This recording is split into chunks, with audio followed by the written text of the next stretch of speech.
Hey guys, apa khabar korang semua? Nama saya Amruddin Ibrahim. Kepada yang baru jumpa channel ni, selamat datang saya ucapkan.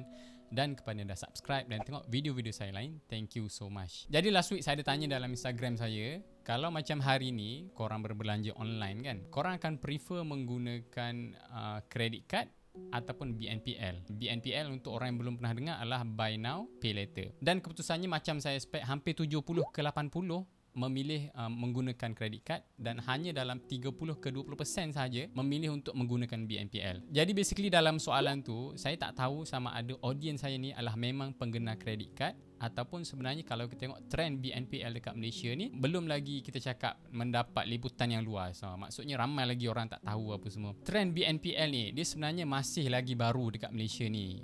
Dia mula, kalau tak silap saya, mula penetrate ke dalam market Malaysia sekitar dalam 2017 ataupun 2018.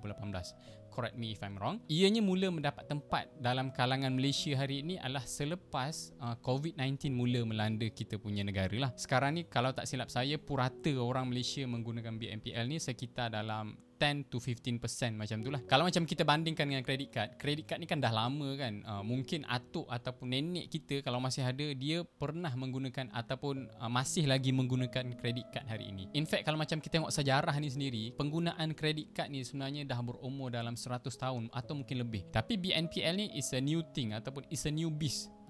New facility yang di-offer dalam fintech Malaysia hari ini. Jadi untuk orang yang belum tahu, basically dalam video ni kita nak kupas sedikit apakah sebenarnya BNPL, apakah kegunaannya dan macam mana kalau macam kita compare dengan side by side dengan credit card, apa kelebihan dan juga kekurangan BNPL ni, dan adakah BNPL ni bakal menggantikan credit card. Tanpa mengiakan masa lagi, let's get started. Jadi untuk mula-mula sekali kita nak tahu apakah sebenarnya BNPL ni, apakah sebenarnya Buy Now Pay Later ni. Untuk orang yang belum tahu, kita boleh cakap BNPL ni adalah, saya boleh katakan sebagai dia evolusi daripada credit card. Ia mungkin akan menjadi another fintech ataupun another features yang akan diguna pakai dalam finance teknologi untuk masa akan datang. Dan kalau macam kita tengok trend BNPL hari ni, ia meningkat dengan sangat mendadak. Kalau macam setakat 2021 sahaja, ianya menyaksikan peningkatan yang sangat tinggi compare dengan masa mula-mula dia masuk pada 2017, 2018, in fact pada 2019. Dan sementara ekonomi dan juga dunia kita lihat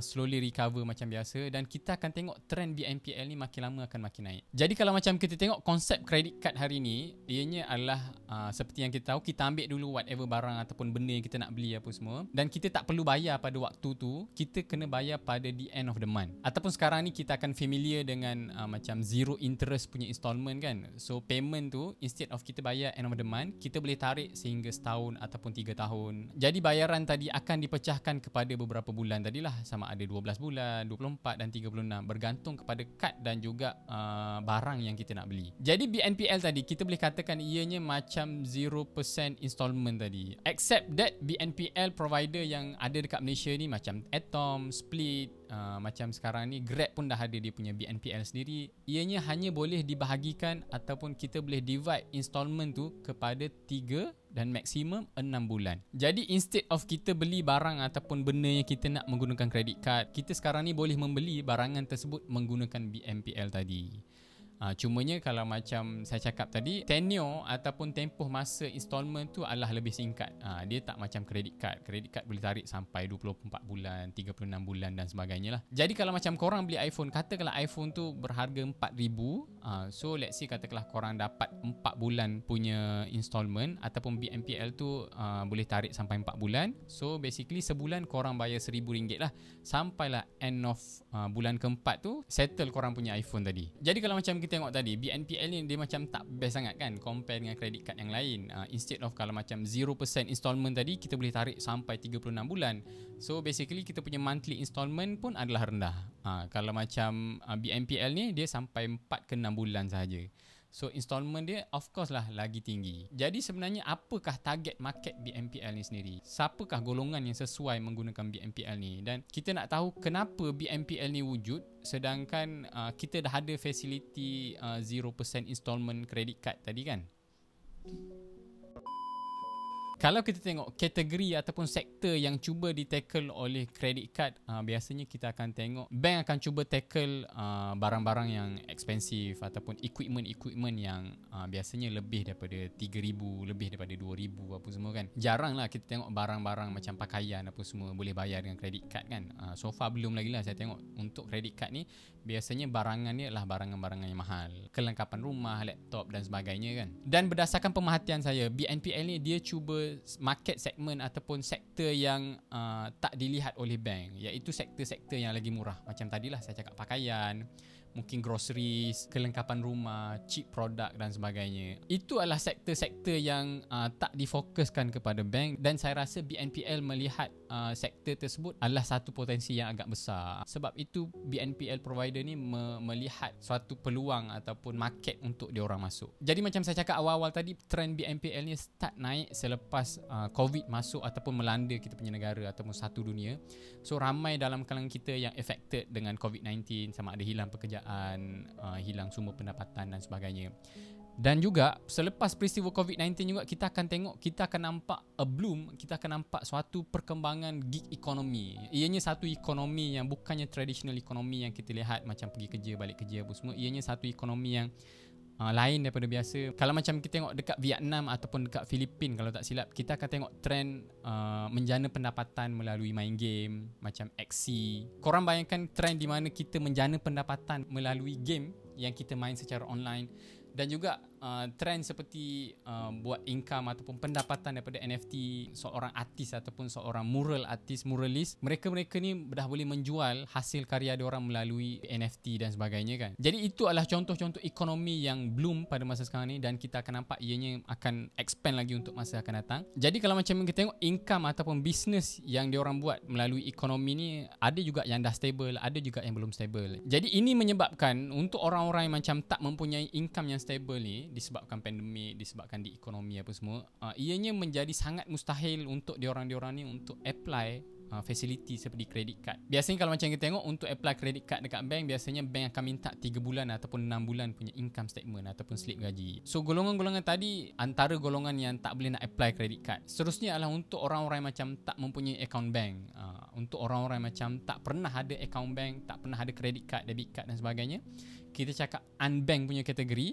So ini adalah orang-orang yang boleh menjadi target market ataupun boleh menggunakan fasiliti BNPL ni. Kerana proses untuk kita apply BNPL ni bagi saya ianya lebih senang ataupun lebih mudah apabila dibandingkan dengan credit card. Apabila kita tengok kemudahan dan juga convenient yang ditawarkan oleh BNPL ni, personally saya masih lagi rasa credit card ni adalah the best choice compare dengan BNPL. Unless kalau macam korang bukan dalam kategori-kategori saya cakap tadi, sama ada korang ni adalah dalam golongan yang hilang sumber pendapatan ataupun korang tak mempunyai pendapatan yang stable, saya masih lagi rasa credit card ni adalah the best choice. Saya akan ceritakan kenapa. Pertama adalah credit card ni mempunyai credit check yang dah ditetapkan oleh bank negara dan juga bank sendiri. Maksudnya untuk kita apply credit card, kita perlu mempunyai pendapatan-pendapatan yang dah ditetapkan lah. Ada credit card yang korang gaji 3,000 korang dah boleh apply. Ada juga credit card yang kalau macam korang nak apply, gaji tahunan korang tu perlu 100,000 dan sebagainya lah. Disebabkan credit card ni adalah diregulate di bawah BNM, saya rasa ianya mempunyai syarat-syarat yang tersendiri yang BNM dan juga bank tetapkan.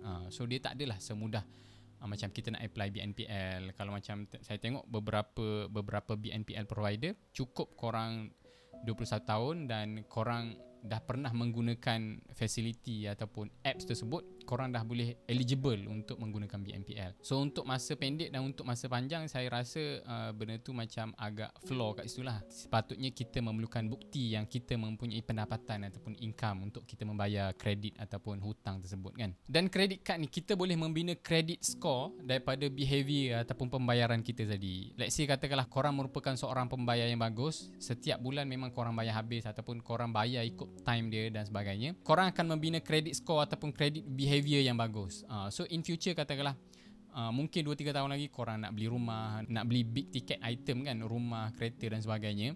So bank menjadikan credit behavior ataupun credit score tersebut adalah syarat untuk korang membuat pinjaman big ticket item tadi. So Kalau macam korang bagus, proses untuk membuat pinjaman big ticket item tadi akan jadi lebih senang. Compare dengan BNPL, kalau macam korang bagus, sebagus mana pun korang bayar on time untuk hutang-hutang dekat BNPL tu, ianya tak contribute kepada korang punya financial behaviour. Bank dan juga bank negara tak nampak credit score tersebut. Maybe korang dah pakai BNPL ni, let's say katakanlah untuk 5 tahun ataupun 10 tahun. Sayang lah sebab dia tak contribute kepada credit score tadi. Kalau korang bayar credit card bagus, mungkin selepas tahun ataupun 2 tahun korang dah boleh buat pinjaman yang lain, pinjaman yang lagi besar dan sebagainya kan. Seterusnya lah, apa yang saya nampak credit card boleh offer yang BNPL tak boleh offer adalah dari segi reward. Kalau macam kita tengok credit card dekat luar sana ni, sometimes dia ada offer cashback, travel point, kadang-kadang hadiah end of this year. Ada juga cabutan bertuah dan sebagainya kan. Kalau macam BNPL, so far saya tak nampak lagi benda-benda tersebut. Kalau macam kita betul menggunakan reward dan juga utilize whatever insentif ataupun reward yang diberikan oleh credit card ni, ada kes-kes yang saya tengok dia melancong satu dunia ataupun dia melancong dekat overseas apa semua hanya menggunakan credit card point. So far tak ada lagi BNPL dekat Malaysia ni yang offer reward macam tu lah. Itu yang menyebabkan personally saya lebih prefer credit card jika dibandingkan BNPL ni. Walaupun macam kita cakap tadi, BNPL proses nak apply BNPL ni senang apa semua kan. So saya lebih prefer insentif yang di offer oleh credit card berbanding dengan convenient ataupun kemudahan yang diberikan oleh BNPL tu sendiri. Sekarang ni credit card yang saya suka sangat pakai adalah yang ni daripada Maybank. Ini adalah credit card Maybank yang saya sangat suka selain daripada dia ada cashback, selain daripada cashback 5% dan juga reward yang lain. Untuk orang yang macam nak apply credit card Maybank ni, currently dia orang buat campaign untuk new credit card user, RM300 cash kalau macam korang apply credit card ni. So bagi saya, untuk orang yang macam belum pernah ada credit card dan macam korang mencari apakah credit card yang terbaik, so far this is my recommendation. My personal opinion, ini adalah credit card terbaik yang saya pernah guna hari ini. Jadi untuk orang yang nak apply credit card Maybank ni, korang boleh klik dalam video description. Jadi last but not least, my personal opinion, tak kisahlah korang nak apply credit card ataupun BNPL ni, saya ada 3 caveat yang saya tetapkan. Ini adalah caveat yang saya tetapkan untuk diri saya sendiri. Apabila saya nak beli sebarang item ataupun barangan, saya akan pastikan bahawa saya ada enough cash dalam saya punya bank untuk bayar barang tersebut secara cash. Maksudnya saya sendiri yang pilih untuk bayar barang tersebut ataupun item tersebut dengan credit card. Bukannya saya menggunakan credit card sebab saya tak ada duit dan saya tak boleh nak bayar secara cash. Sebenarnya saya ada duit dan saya sendiri memilih untuk bayar barangan tersebut dengan credit card. Maksudnya kita bukan dalam keadaan desperate untuk membeli. Jadi caveat kedua adalah sama ada BNPL ataupun credit card, make sure kita bayar full ataupun kita bayar jumlah yang dah ditetapkan setiap bulan. Ini adalah tujuan untuk kita mengelakkan any penalty ataupun any interest daripada credit card yang akan compounded dan sebagainya. Sebab itulah saya highly suggest untuk bayar full end of the month ataupun setiap bulan dan sebagainya. Dan caveat ketiga lah, jangan sesekali kita beli ataupun kita buat pembelian item ataupun barangan yang kita sendiri tak mampu. Let's say katakanlah kita punya saving ataupun kita punya income tu adalah dalam, I don't know, maybe dalam 5,000. Tapi kita nak beli barang yang harga 10,000, 15,000, 7,000 dan sebagainya kan. So benda tu is a big no. Macam saya cakap tadi, tak kisah korang nak pakai BNPL ataupun credit card, as long as caveat tadi kita ikut dan follow, so saya rasa tak menjadi apa-apa masalah lah. So itu je perkongsian saya dalam video kali ni. Hopefully korang enjoy dan mendapat manfaat. Dan kita jumpa lagi untuk masa akan datang. Jumpa lagi. Bye.